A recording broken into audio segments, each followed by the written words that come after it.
Let's get started. So we're talking about the War for Independence. Last we spoke, we were discussing how Nathaniel Greene had won at Cowpens, South Carolina. At this point in everything, the British has realized that they underestimated the American colonies and the lengths they would go to keep to fight for what they want. And the American colonies have realized that they really have a fighting chance if they could just pull it together and keep it going. So Cornwallis was now moving into a defensive position at Yorktown. He abandoned his post and his strategy, and he was now fleeing. Uh, but he was trapped, and then he eventually surrendered. Then we hear or we see that after his after Cornwallis surrenders, news makes it back, and then the British starts negotiating for peace. And this negotiation for peace is called the Treaty of Paris 1783. And in that Treaty of Paris 1783, you just need to know that the United States was demanding to be recognized as a country by all European powers, including Britain, and it established the western and southern boundaries, and it also allowed so it allowed Congress to restore confiscated business properties to that the British had taken, restore it back to the people, and then allow the private British creditors to collect any debts owed. After the war had came to a close, we have the Articles of Confederation. And this document is important because it provided for a unicameral Congress and where each state would have a vote. Um, the most important thing that you need to know about the Article of Confederation is that it allowed the government to make war, make treaties, and decide how much troops they needed, decided how much money the states would contribute to the war, and how the new states would be admitted, and borrow money. But it did not establish a power for like levying taxes, raising troops, or regulating commerce. And that was a big flaw with the Articles of Confederation, which led to discussions for ratification. Next, we have the Northwest Audience of 1787. Now, you need to know that even though the Articles of Confederation was a failure, it wasn't a complete failure. The main success that the Article of Confederation provided was the Northwest Ordinance of 1787. And what this did was it provided for uh, territorial government, and Ohio was the first state admitted into the Union. It excluded slavery north of the Ohio River and supported education. So it was the most important accomplishment of the government under the Articles of Confederation. Next, we have checks and balances. Because the government recognized that man cannot be trusted, they wanted to create a system that would prevent any government or any one branch of the government from having too much power. So the idea behind this is that you have the three branches, and any one of them can check on each other to make sure that that branch is doing what it's supposed to be doing and not overstepping boundaries. Then we have Benjamin Franklin. He played an important role in reconciling a lot of the heated debates, and he helped promote the Great Compromise, which was uh, actually proposed by Roger Sherman and Oliver Ellsworth, but it provided for a presidency with a Senate with all states and represented by equal, so 2 senators for each state, and a House of Representatives with representation according to population. The Three-Fifths Compromise came along to help alleviate the issues around slavery. Underneath this plan, it was decided that slaves would count as 3/5 of a citizen.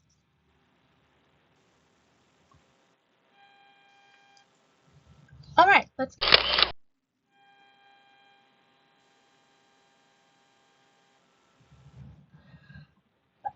Now we are discussing the development and ratification. So, um, one thing I want to go back a little bit because on the other slide I skipped over the presidency. So I will start with that before I get into the development and ratification. Um, the Throughout the major compromises, the result was a strong presidency with control of foreign policy and the power to veto Congress legislation, which is what everybody really wanted, a strong presidency. They just were concerned about individual rights that had been left out of the Constitution.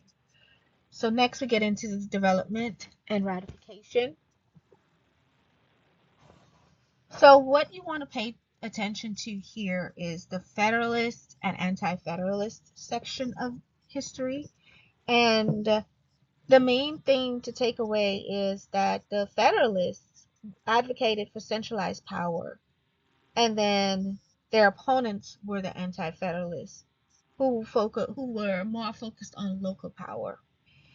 So we need to consider which did what when it comes to the formation of the American government. Next, we have the Bill of Rights. Now, the Bill of Rights was created strictly because of the concerns surrounding the Articles of Confederation. Remember, the delegates and those in charge wanted a strong presidency, a strong government, but then there were the others who said, no, we don't need it too strong. We need to focus on the local people.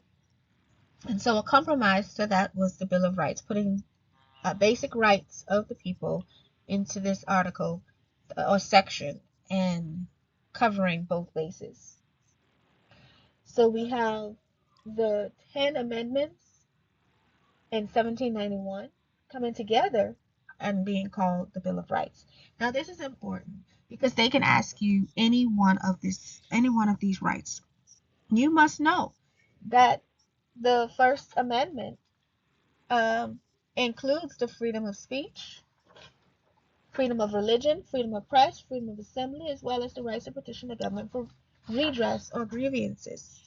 You must know which amendment does what. The Second Amendment gives you the right to bear arms and a regulated militia on state basis. It is not intended to guarantee an individual's right. The Third Amendment ensures that troops will not be housed in private citizens' homes. Remember, that was a big issue around that time with the Quartering Acts. The Fourth Amendment protects against unreasonable search and seizure, need for search warrant, which is a common practice today. The Fifth Amendment protects the rights of the accused. That's the one where the police reads to you, you have the right to remain silent, that majority of people ignore. But the Fifth Amendment has the rights for the accused, including required indictments, double jeopardy, self-incrimination, due process, and just compensation. The Sixth Amendment guarantees a speedy and public trial, the confrontation by witness, and the right to call witness on its own behalf. So that has more to do with the trial. The Seventh Amendment also has more to do with the trial. It guarantees a jury trial. The Eighth Amendment protects against excessive bail and cruel and unusual punishment. The Ninth Amendment are all rights not unenumerated are nonetheless retained by the people.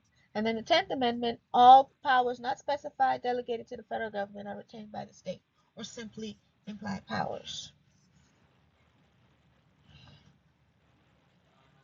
You need to know that the Judiciary Act provided for a Supreme Court justice with 6 justices and invested it with the power to rule on the constitutional validity of state laws. I believe we have that number has since changed. I think we have 9 the last time I checked. Just added a woman, African American woman. So this was a very big law back in those days, and it is still today.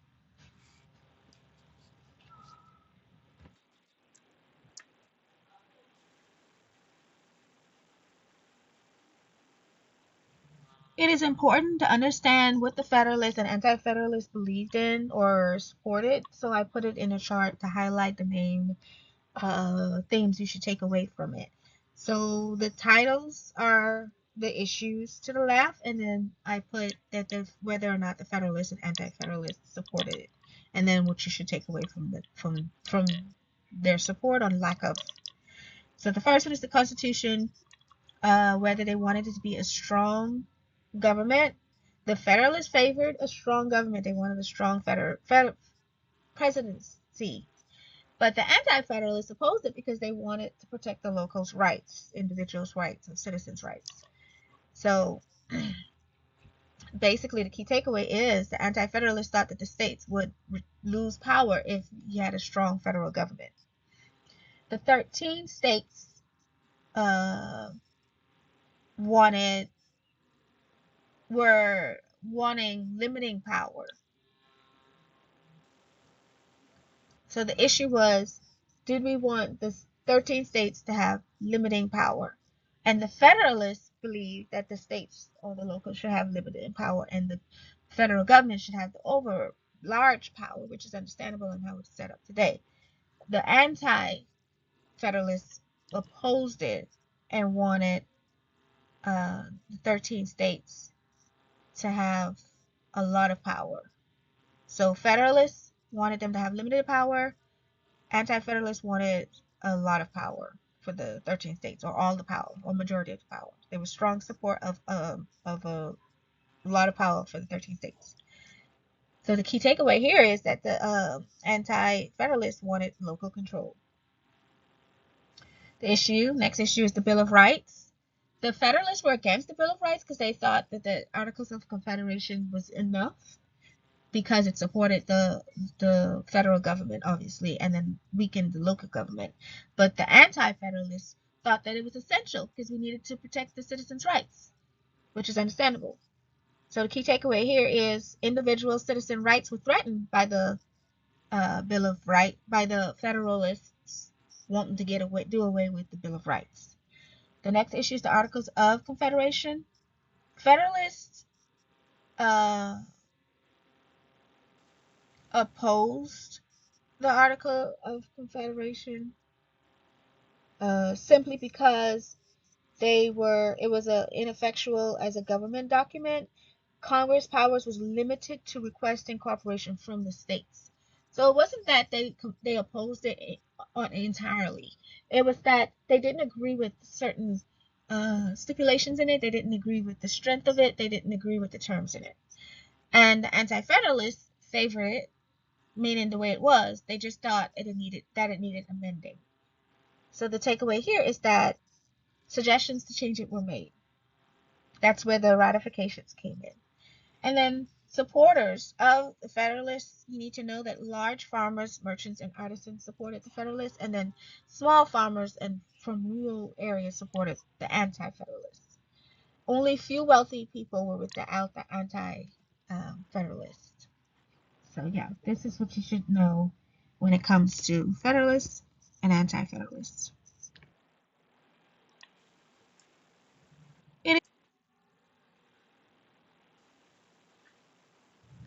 It's quiz time. Okay, number 1. Cornwallis retreated and took defensive position here.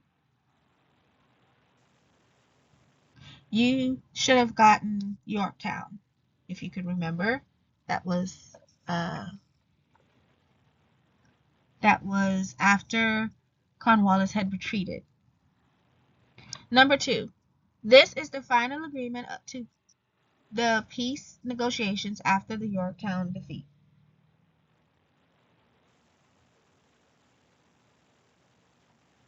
You should remember the Treaty of Paris. Number 3. At the end of this, the United States was recognized as an independent nation, established western and southern boundary.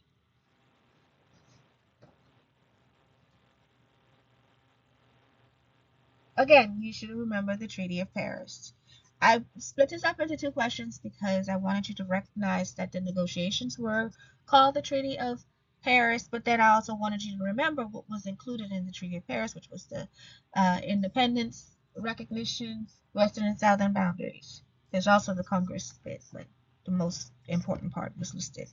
Number 4, this provided a unicameral Congress with 1 vote.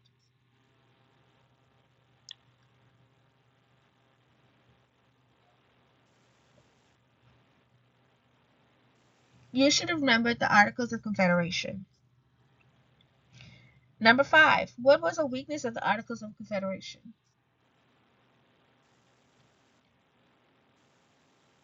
You should have remembered that there was no way to levy taxes, uh, uh, regulate commerce, and raise troops. Number 6. This is the most important accomplishment of the Articles of Confederation. You should remember the Northwest Ordinance of 1787. Number 7. This was designed to prevent the government or any one branch of government from gaining too much power.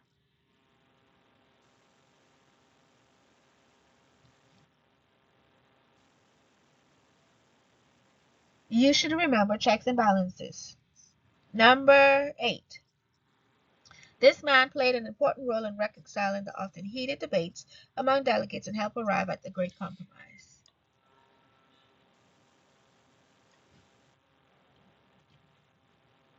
You should remember Benjamin Franklin.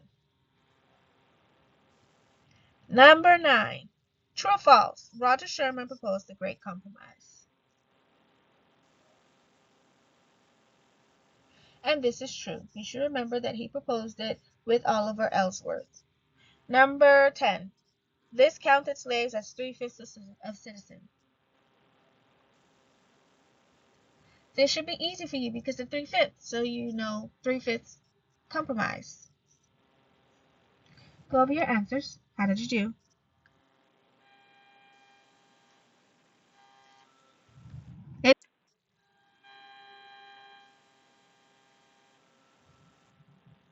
More questions? Number 11. True or false? The colonists wanted a strong presidency with control of foreign policy or power to veto Congress legislation. You should remember that this is true. They advocated for a strong presidency. Number 12. Those favoring the Constitution were named what? And what was the name given to their opposing opponents? You should have remembered that those favoring for the Constitution were named Federalists, and their opposing, the name given to their opponents was Anti-Federalist. And number 13, you are to fill in the chart, and this chart is based off of the highlights taken away from the issues between the Anti-Federalists and Federalists. So, missing the Constitution wanted a strong government. Under the Federalist section, you should have put favored or guessed favored, and under the Anti-Federalist, you should have opposed. And then the takeaway here is that they thought the anti thought that the states would lose power if the Federalists were too powerful. Next section is the 13 states, and here you should have the federal. You should have said that the Federalists favored limiting the power of the 13 states, and then the Anti-Federalist was in strong support. But the key takeaway here is that the local control was key to Anti-Federalist concept of democracy. Okay. Then you have the Bill of Rights, and we have the Federalists were against it, but then the Anti-Federalists were thought that it was essential to balance the powers given by the Constitution. Okay, suggestions were made. I'm sorry, not suggestions were made. The Bill of Rights protected the individual rights of citizens, so this was very important. So that should have been your takeaway. Articles of Confederation. What's missing there is that the Federalists opposed because they were against the weakness of it in the terms of it. And then your Anti-Federalists were for it just with amending. Okay? And then you'll see suggestions were being made. And finally, the supporters. You should have remembered that large farmers, merchants, and artisans supported the Federalists, and then small farmers, often from rural areas, supported Anti-Federalists.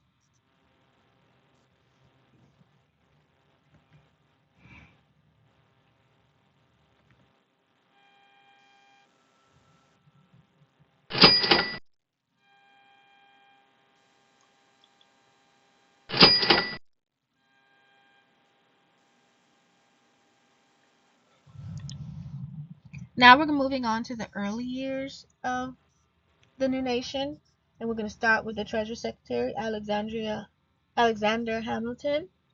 He wrote two reports. He wrote the report on the public credit, which gave the funding or proposed the funding for national debt, federal assumption of state debts, and establishment of a national bank. And then he wrote the report on manufacturers, where he proposed an extensive program for federal stimulation of industrial development through subsidies and tax incentives. He was trying to get this economy started and growing. Next, we have the definition of implied powers, where it's Hamilton interpreted the Constitution as having vested extensive powers in the federal government, and that this implied powers claimed that the government was given all powers that were not expressly denied to it. And basically, what it's trying to say was that the federal government had powers not listed in the Constitution or that went beyond the Constitution. Next, we have Jefferson supporters. They were uh, opposed. They were in opposition to the Federalist program, and they called themselves Republicans. Okay.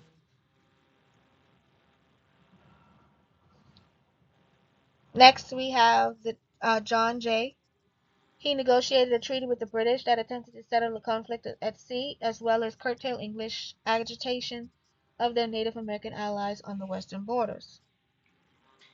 Next, we have the Pinckney Treaty, which ratified by the Senate in 1796. The Spanish opened the Mississippi River to the American traffic and recognized the 31st parallel as the northern boundary of Florida. From here, we have two important acts. The Alien Act had to do with immigration. It dealt with new hurdles in the path of immigrants trying to get citizenship.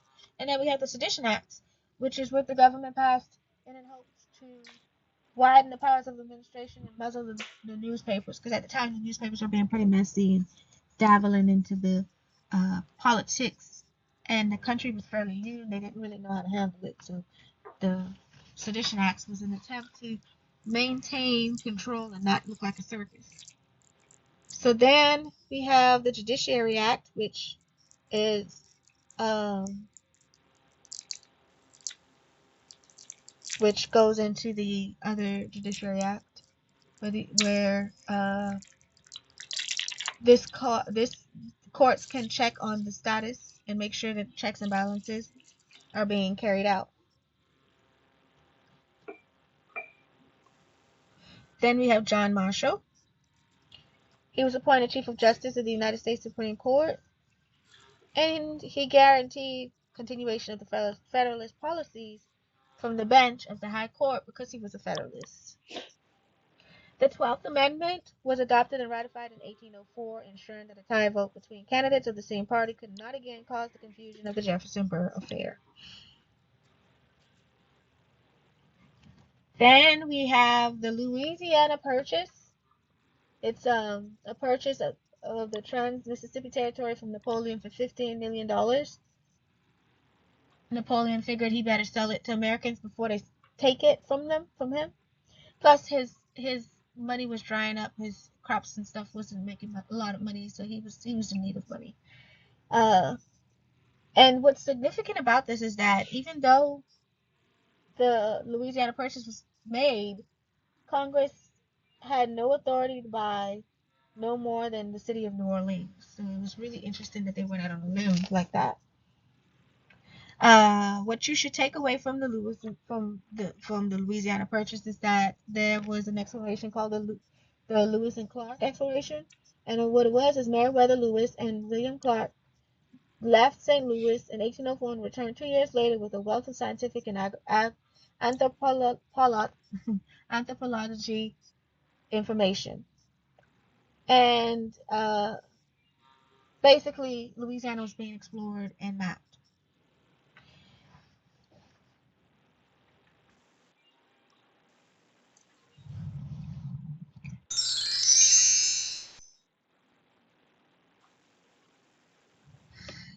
Okay, so we have the election of 1801. Now, it's actually 1808, I'm sorry. Election of 1808. I see that that's a typo. Again, election of 1808. Um, and I'll put that in a note from the thumbnail to make sure that everyone knows. Don't pay attention to the error here. It's 1808. Okay, when I was studying for my bachelor's in history, the election of 1808 was studied and drawn out, in my opinion, for like several topics. It was discussed greatly. It's also discussed in the study guide, so it's obvious that this is an important election. It's also an election that uh, caused the 12th Amendment, or not caused the 12th Amendment, but it caused concerns. So the election of 1808 was between Republican James Madison and Charles Pinckney. And James Madison had won, but the Federalists had gained seats in both Congress and the House, and in both houses of Congress.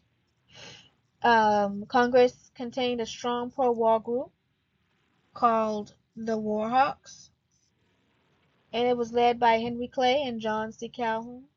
They gained control of both houses and began agitating for war with the British. And it worked because in 1812, President Madison asked for a declaration of war and Congress complied. So then we have the War of 1812. Now, the War of 1812 is important because it's one of the forgotten wars that we don't really hear a lot of, but we also got a treaty from it called the Treaty of Ghent. Um, the War of 1812 lasted for 2 years, and it started just like it ended, just with nothing going on. And then you also have the Quasi War, which is another forgotten war. And but these two wars are significant and discussed because it's how the American colonists were able to perfect their naval techniques. So then the Treaty of Ghent provided for the acceptance of status quo that existed at the beginning of the hostiles, and both sides restored their wartime conquest to the other.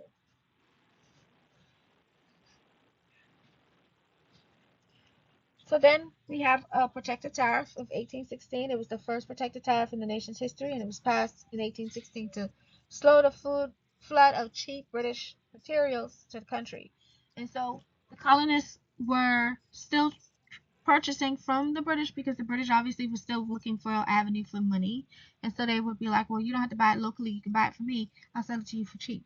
So there was a protective tariff to help protect the American economy.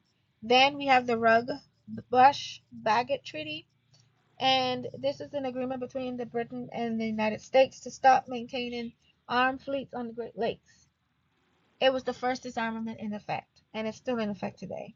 Then we have the Adams-Olmos Treaty, which Spain decided to sell the remainder of Florida territory to the Americans before they took it, like I said earlier.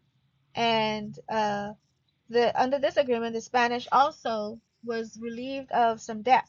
The United States would assume some 5 million debts owed to the Americans.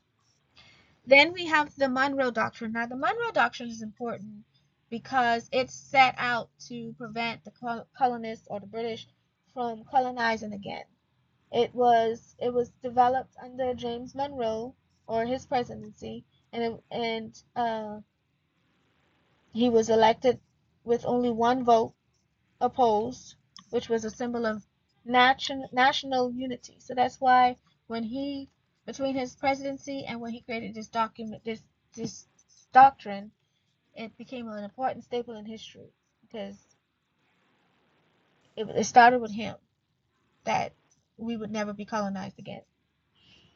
Uh, so then we have John um, John Marshall or the Marshall Court, and this is important because he presided over two. very important cases. First was the Marbury versus Madison in 1803. This case established the president of the Supreme Court's power to rule on the constitutionality of federal laws. Uh, it was his decision that strengthened the power of the federal government and restrict the powers of the state governments. The next court case that he decided on was the Gibbons versus Ogden in 1824.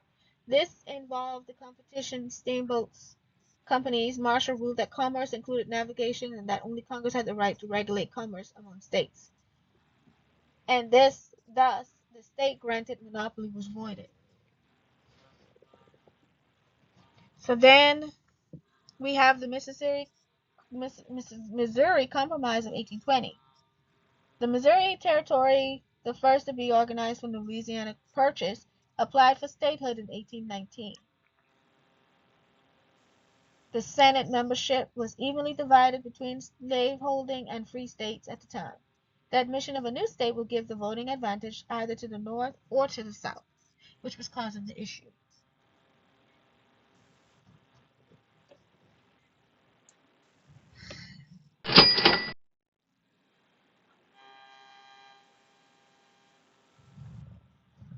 All right, it's quiz time.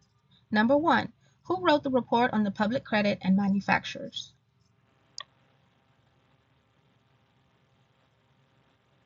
You should have remembered Alexander Hamilton wrote the report on public credit and manufacturers. The report on public credit was designed to help create a national bank, among other things, while the report on manufacturers was used to stimulate the economy. It was a tax incentive to get people to build, create businesses. Number 2. This claimed that the government was given power that were not expressly denied to it.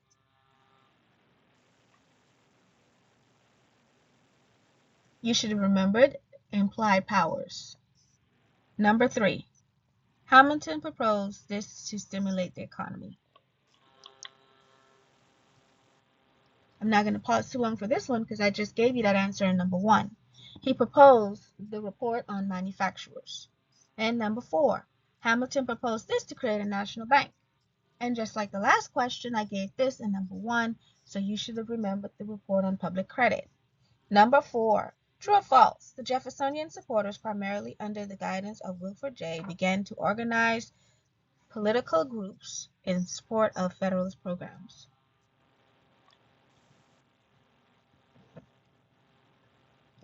You should have gathered false, and the dead giveaway was we never spoke about Wilford Jay. That's not even a person. And then the Jeffersonian supporters were not supporters of Federalists. They were actually against Federalists, and it was James Madison who began to organize political groups in opposition of the Federalist programs. Number 6. This man negotiated a treaty with the British that attempted to settle the conflict at sea. You should remember John Jay. He also helped to decrease the agitation at the time with the Native Americans and their allies in the western borders. Number 7. This treaty, ratified by the Senate in 1796, opened the Mississippi River to the American traffic and recognized the 31st parallel as the northern boundary of Florida.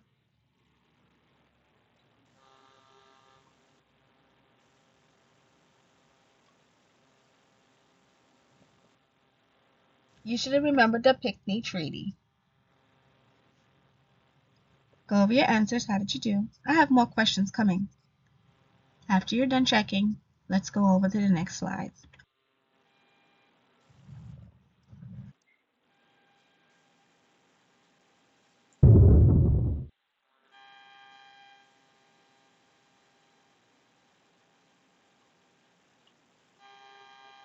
Okay, number 8. This act raised new hurdles for immigrants.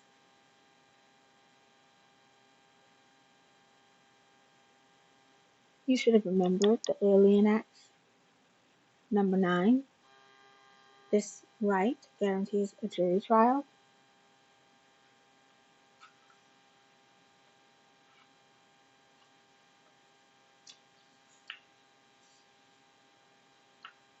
You should remember the Seventh Amendment.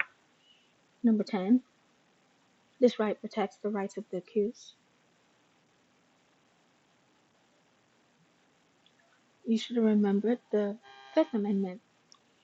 Number 11, this right allowed the government to muzzle the media.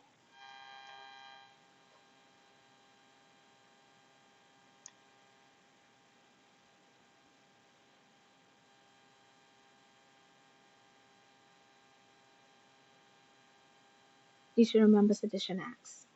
Number 12, this right allows freedom of speech.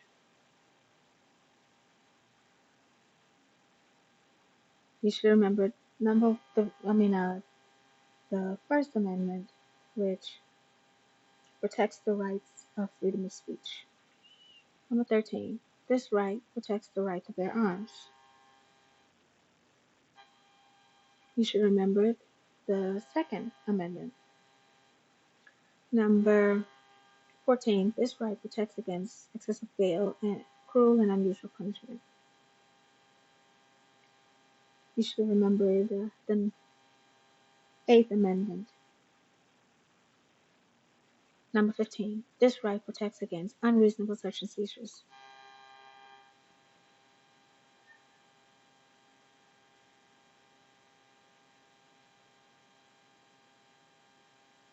You should remember the Fourth Amendment. Number 16, all rights enumerated are nonetheless retained by the people under this right.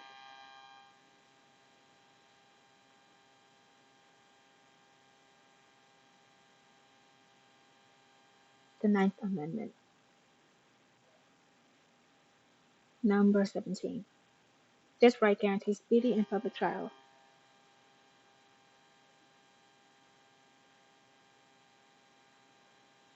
You should remember the Sixth Amendment.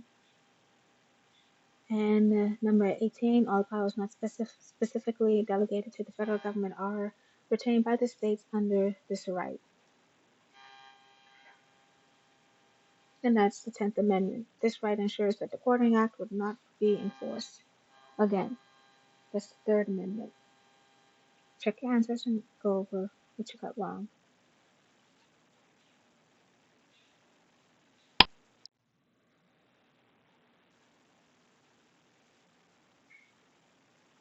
Number 20. This amendment was drafted to prevent the chaos surrounding the Jefferson Borough Fair from repeating.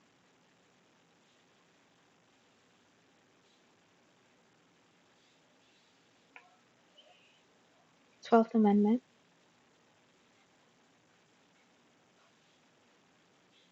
Number 21. This is the name given to the sale of territory from Napoleon to America for $15.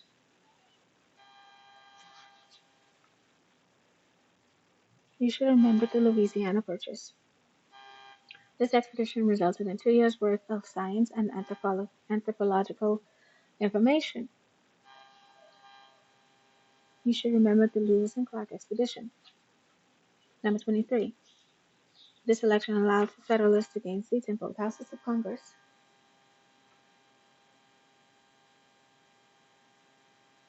The election of 1808. Number 24. Congress contained a strong pro-war group called the Blank, led by Henry Clay and John Calhoun. After winning what did they begin doing? You should have remembered that the pro-war group was called War Hawks, and then as soon as the war was over, they started agitating for war. Number 25. Name 2 forgotten wars. And here you should remember the Quasi War and the War of 1812. Again, that's the War of 1812 is also on the next question. 26. The War of 1812 resulted in which treaty and restoring pre-war conquests?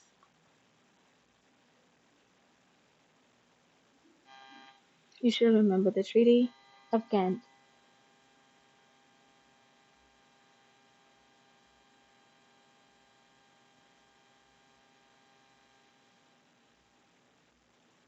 Number 27. This doctrine set to prevent America from being colonized again, and who was the author? Alright, you should remember that this is discussing the Monroe Doctrine, and James Monroe is the author. Number 28. This treaty was the result of Spain deciding to sell the remaining territory of Florida to America before they took it away.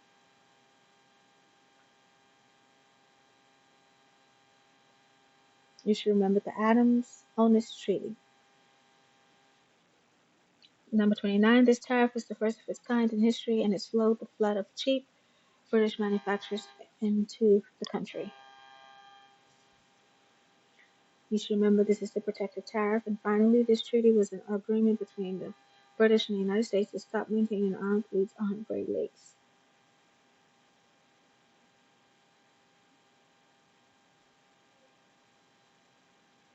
And you should remember the Rush-Bagot Treaty. How did you do? Go over your answers.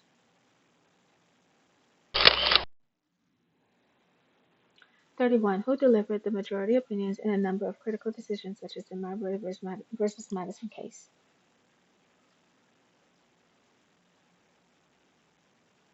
And you should have remembered the John Marshall.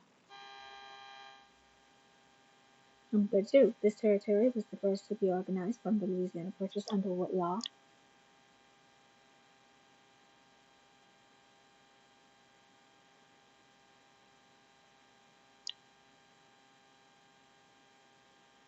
You should remember the Missouri Compromise. This case, number 33, this case was heard by John Marshall, who established precedent of the Supreme Court's power to rule on the constitutionality of federal laws. You should remember that this case is Marbury versus Madison. And then number 34, this case involved competing steamboat companies and commerce.